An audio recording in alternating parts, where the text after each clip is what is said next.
Então vamos lá. Como o índice de rejeição e as pesquisas de intenção de voto influenciam o voto das pessoas e o estado das eleições? Bom, a rejeição às vezes determina o resultado da eleição. Né? A rejeição, geralmente as pessoas afirmam peremptoriamente que não votam em determinado candidato. Né? Isso aumenta ou diminui também durante a campanha. Agora, por exemplo, nessa campanha do segundo turno, nós estamos tendo até uma inversão, né? Quer dizer, o candidato que era mais rejeitado no primeiro está sendo menos rejeitado no segundo e vice-versa. Quem era menos rejeitado está sendo mais rejeitado. Então a campanha também influencia. Pode continuar.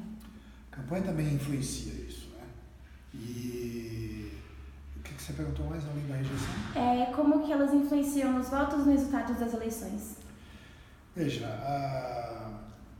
determina, mas não resolve, né? Porque a eleição também está sujeita a fatos políticos que acontecem durante, às vezes, o processo eleitoral, né? Então, o exemplo clássico que a gente usa é 1989, que havia um crescimento da candidatura do Lula e no último debate na Globo houve uma edição do debate, um dia antes da eleição, que passou na véspera da eleição, que modificou completamente, não modificou completamente, mas fez com que o Collor vencesse a eleição. Quer dizer, a edição foi amplamente desfavorável ao Lula. Né? E nessa eleição nós temos as fake news, nós temos mentiras, tem divulgação farta de material que às vezes não é nem produzido na candidatura, mas no entorno da candidatura cresce de tal maneira que você tem um efeito manada, efeito contaminação. Então, num país que você tem 200 milhões de pessoas e 120 milhões de usuários de um aplicativo como o WhatsApp, isso daí dissemina de uma maneira muito rápida e em pouco tempo, em poucas semanas, em poucos dias, você pode ter uma virada na eleição. Né? Então, a rejeição também está sujeita à influência desse tipo de material, que às vezes mexe com as crenças, os costumes, os valores das pessoas. Certo. Existe alguma diferença entre a forma com que a esquerda e a direita lidam com esse índice de rejeição?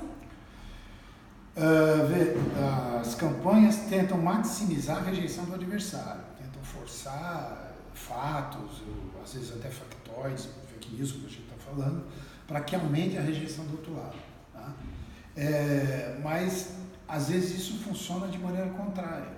Um candidato, uma candidatura muito agressiva, que apela muito para esse tipo de tática, pode se ver prejudicada por conta do exagero disso aí. Né?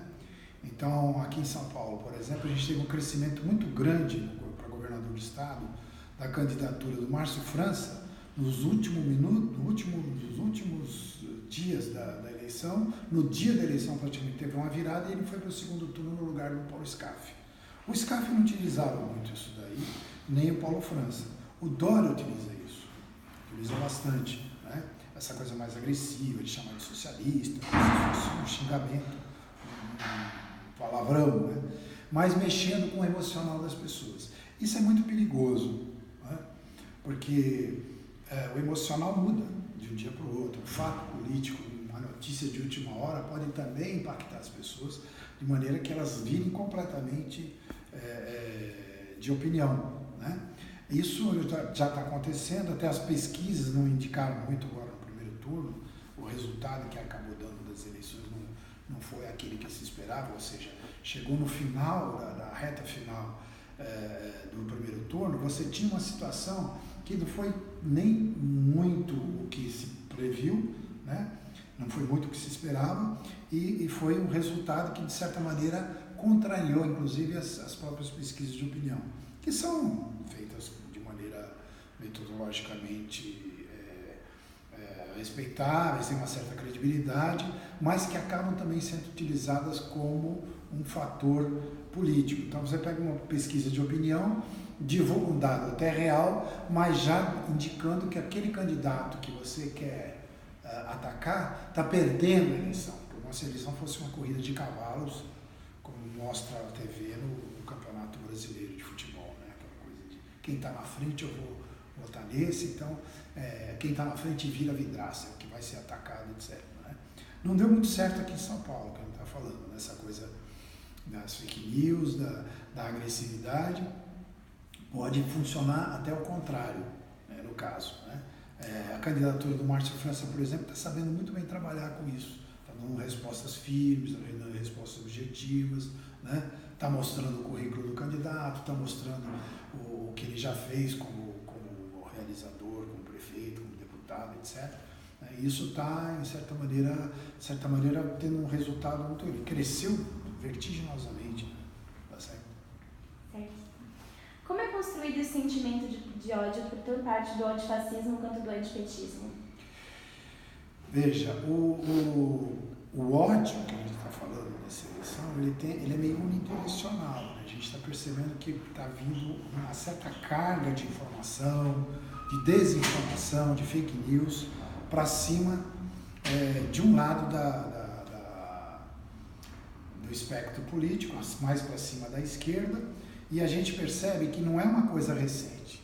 Você tinha o antipetismo, que vem desde quando o PT começou a se estruturar. Teve um ex-senador, Bornhausen, do Santa Catarina, que falou que ia destruir o PT, que ia varrer esse pessoal do mapa durante 30 anos, isso em eleições 2002, 2006, 2010, 2014, isso vem crescendo. Né? Por que o PT é tão atacado? Porque ele estava no poder, porque ele foi vidraça esse tempo todo. Né? Ele tem bons resultados, tem os erros que cometeu, ele foi visado o tempo todo, tanto pela mídia quanto pelos adversários. Então esse antipetismo sempre existiu. Desde que o PT existe, ele enfrenta esse tipo de ataque. Né? Daí para o ódio, você tem uma transição que vem basicamente de 2012, 2013, com esses movimentos de rua, com esse crescendo, né, com a Operação Lava Jato, com a escandalização da política, que até o autor Thompson trabalha muito com isso, que estuda a mídia, ele fala isso, né, que transformar a política em escândalo faz com que as pessoas fiquem com uma certa reserva, um certo nojo da política. Né? E quem você identifica como os políticos acaba sofrendo o maior desgaste. Então, quem é que estava no poder de 2003 a 2014? Né? 2015, 2016, com a saída da posição da presidente Dilma? Né? O PT. Então, você atacar a política, indiretamente você está atacando o partido que está no poder, a força política mais presente. Então, o antipetismo já existia e foi agregado a ele essa questão da cultura do ódio. Né? E ela veio não só da política, mas da sociedade em geral. Então é misoginia, racismo, homofobia, violência. Né? Então, assim, a questão da segurança, como ela é tratada, por exemplo, nos programas policiais. Né? Então, assim, tudo que era governo, política, identificado com questões como segurança, né, desemprego, etc., naturalmente vira vidraça, claro, porque você vai atacar porque você quer substituir essa gente no poder, você quer se tornar viável como proposta política, né, e você ataca num determinado nível. Quando chega no nível do discurso do ódio, da negação da política, aí você tem um problema, porque você vai para a negação do PT, do PSDB, do MDB, de outros partidos, etc., e você, de repente, não tem uma visão clara do que vai ser o quadro político daqui em diante. Né? Então você tem uma candidatura que emergiu disso daí, coincidentemente, com o discurso anticorrupção, Lava Jato, etc., que foi também alimentando esse ciclo, né? E na imprensa, chamar de petralha, né? Chamar de ladrão. Né? Eu entrevistei o Marco Antônio Villa no Roda Viva, eu estava na bancada no Roda Viva, e fora da gravação era uma pessoa super gentil, educada e tal. Liga o microfone e já começa a atacar o PT. Né? Então você tem esses personagens também que alimentaram isso, e hoje eles estão até assustados com o que está acontecendo. Porque o ódio na política, né, ele é a semente do fascismo, do autoritarismo, do totalitarismo, né, e da negação da própria democracia. Então, nesse momento, o que a gente tem claro aí é o seguinte, uma campanha baseada no ódio, nas mentiras, né, no ataque mesmo falando a verdade em determinados momentos, o PT errou, o PT fez coisas erradas, ele teve a corrupção, ele se aliou com esse pessoal que roubou a Petrobras, tudo isso é verdade. Né? Mas ao lado disso, você tem algo que é muito mais venenoso, perigoso para a democracia, que é a questão da negação da política. Né? Então, a gente tem exemplos históricos, né? Hitler foi eleito, né? E foi eleito inclusive com voto de associação de judeus na Alemanha, num momento em que você tinha plena democracia, a Constituição funcionava, a Constituição de Weimar, em 1919, era uma das mais modernas da época, né? Falava até em direitos individuais, a questão individual, dos costumes, etc. Era uma sociedade muito avançada, até para o momento que se vivia naquela época, e de repente você tem eleição pelo instrumento democrático, que é o voto, etc., e logo em seguida o sujeito lá, enfim, incendeia o parlamento, fecha os partidos, persegue opositores, persegue minorias e perpetra o que a gente viu, está na história, né? Marcando a história da humanidade, inclusive, dali ter saído a Declaração Universal dos Direitos Humanos, etc. Então, assim, é um risco que a gente corre. Alimentar o ódio, né, até um determinado momento em que ele passa a ser incontrolável. Quem consegue controlar 120 milhões de pessoas num aplicativo, divulgando mensagens de ódio, de violência, né? Os casos de violência acabaram acontecendo na campanha, houve uma morte, parece que teve mais uma, mas não está claro ainda o motivo. Né? Então, de certa maneira, dá para você explicar do ponto de vista do marketing político, dá para você explicar do ponto de vista do desânimo da sociedade, do desespero que as pessoas estão, do desemprego, do desalento que as pessoas estão com a política, né?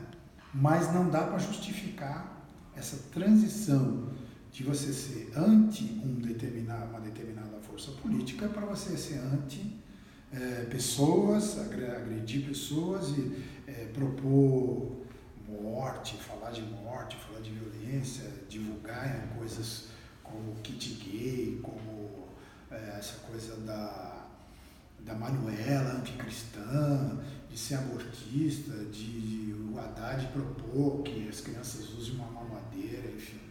É uma coisa que sai da discussão política, sai do racional e parte para uma violência simbólica e violência concreta, violência física. Né? Falando nessa, que você estava conversando de fake news, etc., você acha que, na sua opinião, qual vai ser o fator que vai determinar o resultado das eleições de 2018? O ódio, a fake news ou as notícias do WhatsApp? É um conjunto da obra. Né? Essa eleição ela é uma eleição em que as fake news estão muito presentes, que o ódio e a negação da política está muito presente e que a campanha, principalmente a campanha do Haddad, não soube dar resposta a isso, né? Não soube combater isso. E isso se disseminou de uma tal maneira que você não tem como explicar, por exemplo, pessoas que votaram no PT até no primeiro turno provavelmente estão mudando o voto. Né? E aí você tem religião, você tem igrejas atuando nesse sentido, você tem uma militância nas redes digitais. O próprio candidato, ele não é um candidato que participa de uma campanha nos moldes de uma campanha tradicional, ou seja, debates, né? Entrevistas coletivas, entrevistas à imprensa. Né? É um candidato que está usando as redes sociais, usando WhatsApp, usando Facebook, usando vídeos, YouTube, etc., num discurso unilateral. Né? Esse discurso unilateral é reforçado por essa cultura do ódio e pelas fake news. Então, é um conjunto de fatores que está levando o eleitorado, a sociedade, a tomar essa decisão. Se é a decisão mais correta ou não é, a gente vai ver em breve. Você quer trocar, Eli? Quer trocar o celular? Não. Não, beleza.